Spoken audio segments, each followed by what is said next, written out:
దేవతలు రెండింటినీ నమ్ముకుంటారు. అంగబలం అర్ధబలం, అనబలం జనబలాన్ని. నిజమైనటువంటి రథం మీద మహానుభావుడు నిలబడినటువంటి ఆ స్వామి గమనించే అద్భుతమైనటువంటి శ్లోకం. రామాయ సలక్ష్మణాయ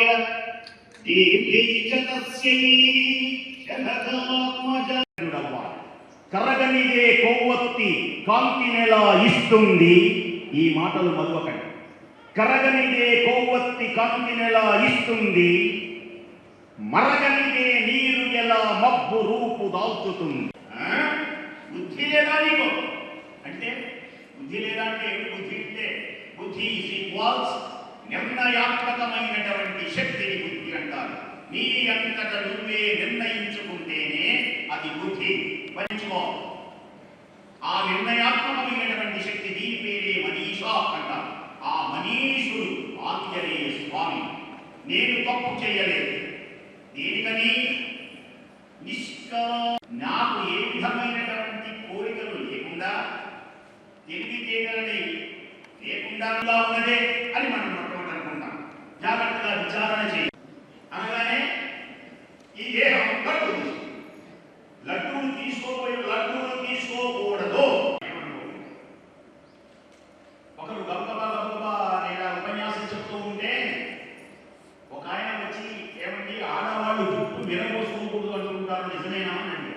నిజమేనా ఆయన జుట్టు కనుక మెరబోయి, ఏమండి మీరు చెప్తే నిజమే, కానీ చాలా చోట్ల పెళ్లిళ్ళల్లో వాటిల్లో ఆడవాళ్ళు జుట్టే చూసుకుంటూ వెళ్ళి వాళ్ళ దగ్గర కూడా వెళ్ళినటువంటి ధైర్యం వాళ్ళని చూసి, ఓహో వీళ్ళు కూడా మన పార్టీ వాళ్ళే కదా, వాళ్ళ మాటలు ఏమి చేయకూడదు చెబుతున్నప్పుడు, నాకు ఇక మరణమే గతి అనుకున్నప్పుడు, కళ్ళ వెంట నీళ్లు కారుతున్నప్పుడు, ఇక నాకు ఏ దిక్కు లేనప్పుడు, తనలో శక్తి నమస్కారం, సూర్యుడికి నమస్కారం, చంద్రుడికి నమస్కారం, ఎవరు ఏం చేశాడో తెలిసిన ఎగిరిగిరిగా ఆ కొమ్మలు రాబడుతుంది. ఆ కొమ్మని పట్టుకోగానే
శ్రీ మహాగణపతి నమః. ఈరోజు జయలక్ష్మీపురంలో ఈ 5 రోజులు ఒక క్యాంపు పెట్టారు. అది దత్తక్రియా యోగం అని చెప్పేసి ఈ క్యాంపు నడుపుతున్నాం. ఎన్నో ఏండ్లుగా వచ్చినటువంటి ఈ దత్తక్రియా యోగా ఇప్పుడు ఒక చోట అందరూ చేరుకొని ఆ జయలక్ష్మీ మాత సన్నిధి, నరహరి తీర్థస్వామి వారి సన్నిధి అని అనుకుంటూ ఇక్కడ చేయటం జరుగుతున్నది. ఇంతవరకు చేసినటువంటి సాధన చేసినటువంటి ఆ లెసన్స్, ఏ పాఠాలు ఉన్నాయో, ఏ సాధన ఉన్నాయో అవన్నీ కూడా ఒప్పజెప్పాలా అనే ఒక దృష్టితో ఇక్కడికి వచ్చి రావటం జరిగింది. అప్పుడప్పుడు అక్కడక్కడ అన్ని ఊర్లలో కూడా ఈ దత్తక్రియా యోగం జరుగుతున్నది. మొత్తం ప్రపంచం మొత్తం జరుగుతున్నది. యోగం చాలా ముఖ్యమనేది ఇటీవల అందరికీ తెలిసింది. యోగం ఆరోగ్యానికి చాలా మంచిది, దేశానికి చాలా మంచిది అనేది కూడా ఇటీవల అందరి పరిశ్రమతో పరీక్షలతో తెలిసింది. దీర్ఘాయుష్ కావాలన్నా, సంతోషంగా ఉండాలన్నా కూడా ఈ యోగం చాలా అత్యంత ముఖ్యమైనది. పూర్వం నుంచి మనలో వచ్చినటువంటి ఈ యోగం అనేక ప్రకారాలు, పేర్లన్నీ వేరే అయినప్పటికీ యోగం ఒకటే. ఇప్పుడు ఆవులన్నీ వేరే కదా, పాలు ఒకటే కదా, పూలన్నీ వేరే, పూజ ఒకటి అన్నట్టు భాషలన్నీ వేరే, భావం ఒకటి అన్నట్టు అటువంటి యోగాన్ని ఒక సాధన చేయటానికి వచ్చాం. ఈ సందర్భంలో ఇక్కడ కొన్ని భూమి పాడైపోయినటువంటి భూములంతా తీసుకొని ఆ భూమిని సరిచేసి అక్కడ కొన్ని 3000 మొక్కలు నాటడం జరిగింది.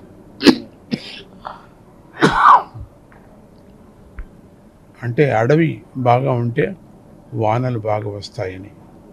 ఈ రాయలసీమ ఇటువంటి ప్రాంతంలో చెట్లు ఎక్కువ కొట్టేస్తున్నారు. తెలియకనే పోతున్నాయి కొన్ని, రోడ్లకు పోతున్నాయి కొన్ని, ఇండ్ల మీద పోతున్నాయి కొన్ని. అట్లా దాని యొక్క కంపన్సేషన్ మనం మళ్ళీ వేయాలి. కాబట్టి 3000 మొక్కలు ఈ దత్తక్రియా యోగా స్టూడెంట్స్ ద్వారా మన గవర్నమెంట్ సహాయంతో ఈరోజు ఇక్కడ మొన్న ఈ కార్యక్రమాన్ని చేయటం జరిగింది. క్రియాయోగాన్ని గుర్తుకోసం ఫారెస్ట్ డిపార్ట్మెంట్ వాళ్ళు వచ్చి ఇక్కడ చేయటం జరిగింది. అంటే ఏది ఎక్కువ మనం పంట లేనటువంటి భూముల్లో దాన్ని కొంచెం వ్యవసాయం బాగా చేసి కొన్ని మొక్కలు నాటడం జరుగుతుంది. ఇవి ఒక కార్యక్రమంలో, క్రియాయోగం కార్యక్రమంలో ఇదొక కార్యక్రమం అని ఈ జయలక్ష్మీపురంలో జరిగినటువంటిది. పల్లెలు కూడా చాలా మంచి సహకరిస్తున్నారు. అందరూ కలిసి చేసేటువంటి ఈ పండగను ఆరాధన సమయంలో కూడా ఇక్కడ చేస్తున్నారు.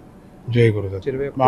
మార్చి మళ్ళీ జ్ఞాపకం పెట్టుకోండి, 21, 22, 20 ఈ 2-3 రోజులు కూడా హైదరాబాదులో గచ్చిబౌలి స్టేడియంలో భగవద్గీత పారాయణాన్ని పెట్టుకున్నాం. ఇక్కడ మన విశాఖపట్నంలో పెట్టుకున్నట్టుగానే అక్కడ కూడా కార్యక్రమాన్ని పెట్టుకుంటున్నాం. అందరూ హాజరు కాండి, మీరు అందరూ రండి. ఎవరెవరు ఈ వార్త వింటున్నారో వాళ్ళందరూ రావాలి. మీరు వచ్చి మీరు కూడా పారాయణంలో పంచుకుంటారు. జయ గురుదత్త, శ్రీ గురుదత్త అండి. నా పేరు Madhavi Lathamurthy. I did my PhD in communication skills. నేను 2008లో ఫస్ట్ టైం నేను అప్పాజీ వారి దగ్గర దర్శనానికి వచ్చినప్పుడు నాకు స్పాండిలోసిస్తో నేను చాలా బాధపడుతుంటిని. అప్పుడు ఆయన దగ్గర నేను వర్క్షాప్ తీసుకున్నాను. 3 days అన్నమాట. ఈ స్పాండిలోసిస్ అంటే ఈ మెడ నొప్పి ఎంత బాగా కంట్రోల్ అయిందో దత్తక్రియా యోగ సాధన రోజు నేను ప్రాక్టీస్ చేయడం ద్వారా దాని యొక్క గొప్పదనం తెలుసుకున్న తర్వాత నేను ఇంకా దానిలో టీచర్స్ ట్రైనింగ్ కూడా తీసుకున్నాను. దాని తర్వాత నేను యోగాలో ఐ డిడ్ మై మాస్టర్స్ అండి. దీంట్లో అప్పాజీ వారు చెప్పించినటువంటి దత్తక్రియా యోగాలో ఉన్నటువంటి ఎన్నో సూక్ష్మాలు నేను ఉపయోగించి ఆడవాళ్లకు, మహిళలకు 40 ఏళ్ల తర్వాత వచ్చేటటువంటి హెల్త్ పరమైనటువంటి ఇబ్బందులకు మనం దత్తక్రియా యోగ సాధన ద్వారా ఏ రకంగా మనం సొల్యూషన్ తీసుకురావచ్చు అనేటటువంటి విషయాన్ని నేను నా డిజర్టేషన్, నా రీసెర్చ్లో నేను హైలైట్ చేయడానికి ప్రయత్నించాను. నేను మొత్తం 22 మంది మీద నేను ఇది ప్రయోగించానండి. ఆ లేడీస్కి ఎంత మంచి రిజల్ట్స్ వచ్చాయంటే వాళ్ళు చాలా మంచి ఫీడ్బ్యాక్ ఇచ్చారు. అందరూ 45 and 50, 55 ఇయర్స్ లేడీస్. వాళ్లకు ఎటువంటి ఇబ్బందులు ఆ ఏజ్లో మెనోపాజల్ టైంలో వచ్చేటటువంటి ఇష్యూస్ హెల్త్ పరంగా అంటే సైకలాజికల్గా కానీ ఫిజికల్గా కానీ ఈ రెండిటి పరంగా వచ్చేటటువంటి ఇష్యూస్ని ఎంత బాగా కంట్రోల్ అయిందంటే అసలు వాళ్ళందరూ అట్లని వాళ్ళెవ్వరూ అసలు తెలియదనమాట. మనకు అప్పాజీ వారు అంటే ఎవరో తెలియని వాళ్ళని నేను తీసుకున్నాను యాక్చువల్గా. Okay, so wonderful positive results వచ్చాయి. వాళ్ళందరూ they are starting practising Dattakriya yoga, ప్రతిరోజు ప్రాక్టీస్ చేస్తున్నారు అండ్ అప్పాజీ వారి భక్తులు అయ్యారండి.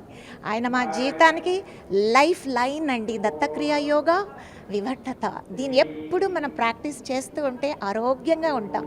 మహిళలు కానీ పురుషులు కానీ చిన్న పిల్లలు కానీ సర్వకాల సర్వావస్థల్లో అన్ని వయస్సు వాళ్ళు వయోభేదం లేకుండా హాయిగా ప్రాక్టీస్ చేయాల్సినటువంటి ఈ దత్తక్రియ యోగాను ఐఎమ్ ప్రౌడ్.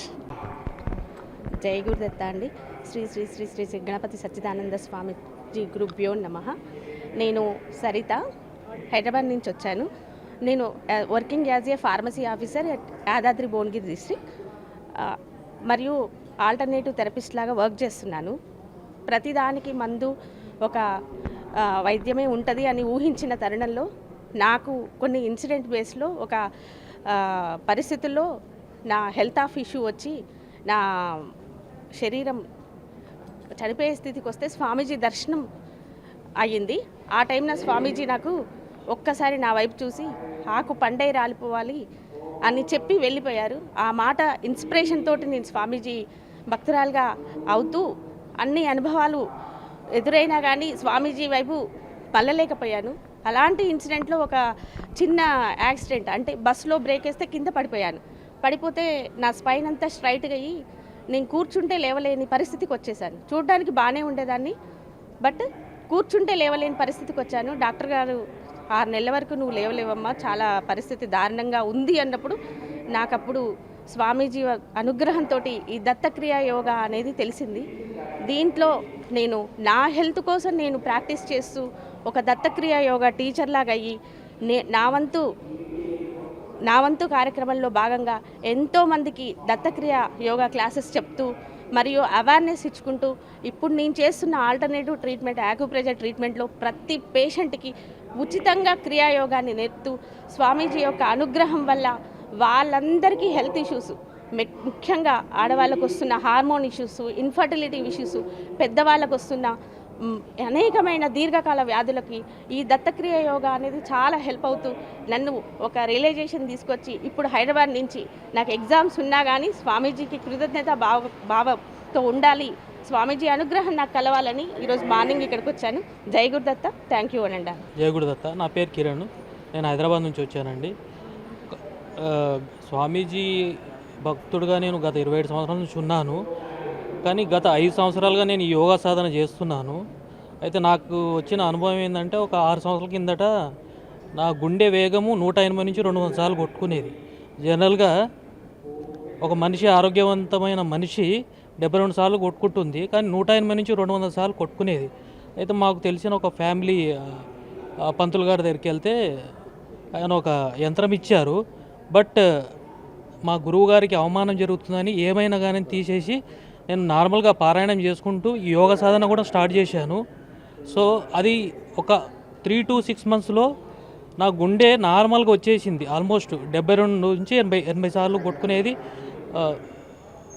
జరిగిందనమాట. అంటే 72 అంటే 180 సార్లు కొట్టుకునేది గుండేది 72 నుంచి 80 సార్లు కొట్టుకున్నది అనమాట. అంటే దీనివల్ల అర్థమైంది అంటే, చిన్న ఎక్స్పీరియన్స్ చెప్తున్నాండి, ఇట్లాంటివి చెప్తూ పోతే కొన్ని రోజులు పట్టదు. స్వామీజీ గురించి యోగా సాధనలో చిన్న నాకు జరిగిన అనుభవము, గుండె వేగము నార్మల్గా వచ్చేసింది. అంటే నాకు ఏమీ ఇంకా హెల్త్ ఇష్యూస్ ఏమి లేవు ఇప్పుడు ప్రస్తుతానికి. హెల్త్కి సంబంధించింది ఒక చిన్న అనుభవం చెప్పాను నేను మీకు. జయ గురుదత్త. నా పేరు రాజాసుమన్ దత్త. నేను ఒక operating cardiothoracic surgeon in Pratima Institute of Medical Sciences. నేను దత్తక్రియ యోగాని 2009 నుంచి అభ్యాసం చేస్తున్నాను. స్వామీజీ వారి ఆజ్ఞ మేరకే నేను కార్డియోథొరాసిక్ సర్జన్ నేను అయ్యాను. అయితే దత్తక్రియ యోగం నన్ను అడుగున నా కెరియర్లో ఇప్పటిదాకా నాకు హెల్ప్ చేస్తూ వచ్చింది. 2012లో దత్తక్రియ యోగ సాధక 2012-13లో దత్తక్రియ యోగ సాధక బోధకులుగా నేను ట్రైనింగ్ నేను అయ్యాను. అయితే క్రియాయోగం నాకు డైలీ లైఫ్లో నేను చేసే ప్రతి సర్జరీలోనూ, నేను చేసే ప్రతి పనిలోనూ కూడా నాకు శ్వాసతో పాటు నాకు కాన్సన్ట్రేషన్ పవర్ని ఇవ్వడం, ఒకే ఆబ్జెక్ట్ మీద సరిగ్గా టెక్నికల్గా కూడా స్కిల్ స్పెసిఫిక్గా చేయడానికి నాకు చాలా హెల్ప్ చేస్తుంది. 2012, 13, 14లో నా కాన్ఫిడెన్స్ లెవెల్స్ చాలా తక్కువగా ఉండేవి. నేను ఒక ప్రైవేట్ కాలేజీలో ఎంబీబీఎస్ చేసిన డాక్టర్ నేను. అయితే నాకు ఫర్దర్గా నేను నా కాన్ఫిడెన్స్ లెవెల్స్ చాలా తక్కువగా ఉండేవి. స్వామీజీ వారు నేర్పించిన దత్తక్రియా యోగంలోని నియంత్రణ ప్రాణాయామాన్ని సాధన చేయడం ద్వారా కొన్ని సంవత్సరాల సాధన తర్వాత నేను ఎయిమ్స్ న్యూఢిల్లీలో ఎంఎస్ జనరల్ సర్జరీ నేను చేయగలిగాను.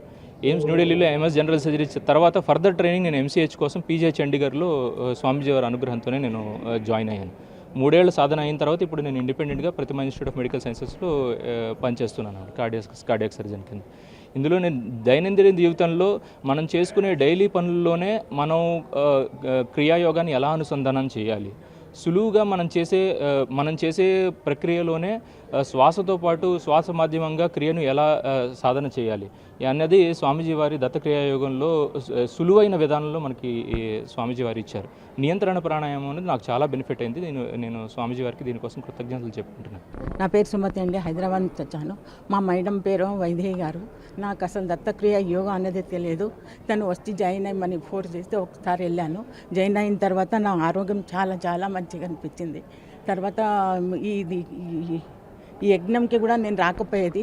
తను వచ్చి చూడండి చాలా బాగుంటుంది, మీకు ఇంకా నా మీద ఇంప్రెషన్ ఎక్కువై మంచి సార్ చాలా బాగా చెప్తారంటే మళ్ళీ నేను ఇక్కడికి వచ్చేసి చూసి మళ్ళీ పూర్తిగా దాసోహం అయిపోయాను. ఇక్కడ చూస్తే మళ్ళీ ఎప్పుడు యోగా అనేది నా జన్మల మర్చిపోవద్దు, ప్రతిరోజు నా దిన కార్యక్రమంలో అదొక భాగం కావాలని చెప్పి అనుకుంటున్నా. Thank you. జై గురుదత్త. నా పేరు గిరిజ, నేను రిటైర్డ్ బయోసైన్స్ టీచర్ని, మహబూబ్నగర్ డిస్ట్రిక్ట్. నాకు నా 30వ సంవత్సరం నుంచే చాలా అనారోగ్య సమస్యలు ఉండేవి. ముఖ్యంగా కూర్చుంటే ఒక 5 నిమిషాలు కూడా నిలబడకపోయేదాన్ని. నడుస్తుంటే మొఖాలు ఇట్లా తప్పిపోయేది. తర్వాత చాలా అనారోగ్య సమస్యలు ఉండేవి. అటువంటిది ఏం చేయాలబ్బా అని మామూలు సాధన చేస్తున్నాను. నాకు 2004లో స్వామీజీ మహబూబ్నగర్కి వచ్చినప్పుడు మొదటిసారి చూడడం జరిగింది.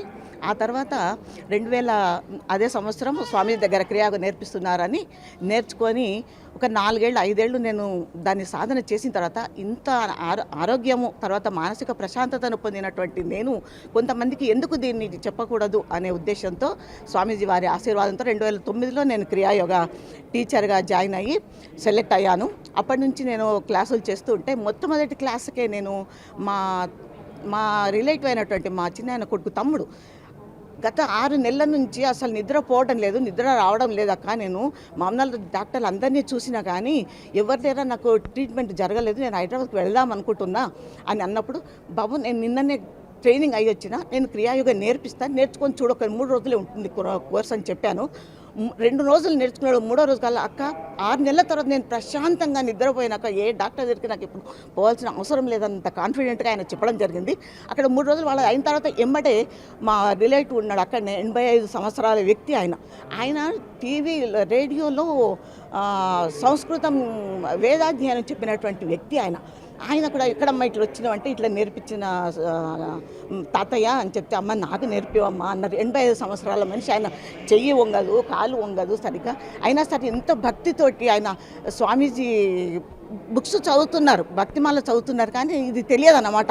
అది 3 రోజులు ఎంత భక్తితో ఎంత శ్రద్ధతో ఆయన నేర్చుకున్నారంటే, నేర్చుకొని 3వ రోజు కల్లా అమ్మ నువ్వు నా గురువు అని అంటే, కాదు స్వామీజీ, శ్రీ గణపతి సచ్చిదానంద స్వామీజీ వారు మనకందరికీ గురువు, అట్లా అనకండి అని తాతగారికి చెప్పడం జరిగింది.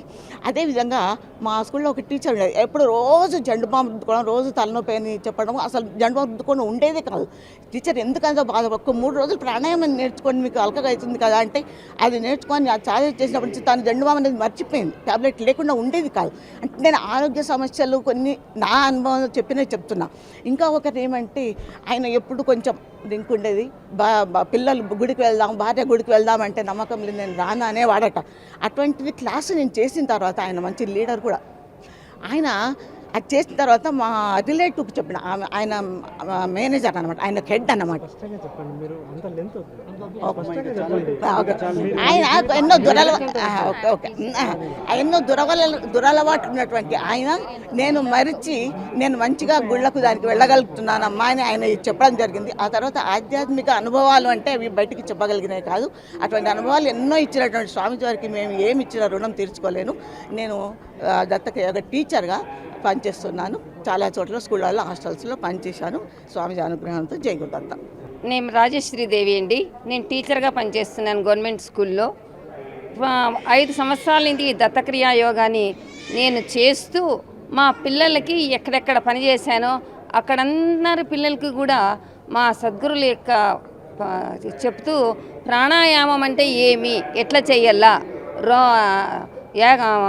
మనం ఎక్సర్సైజ్ చేస్తే ఏ విధంగా బెనిఫిట్ పొందుతుంది, ఊపిరి తీసుకోవటం ఎట్లా, ఊపిరి వదలటం ఎట్లా, ఈ టీవీలో కూడా మన గురువు యొక్క అనుగ్రహంతో మా పిల్లలకి పనిచేసిన స్కూళ్ళలో అంతా కూడా మేము అందించినాము.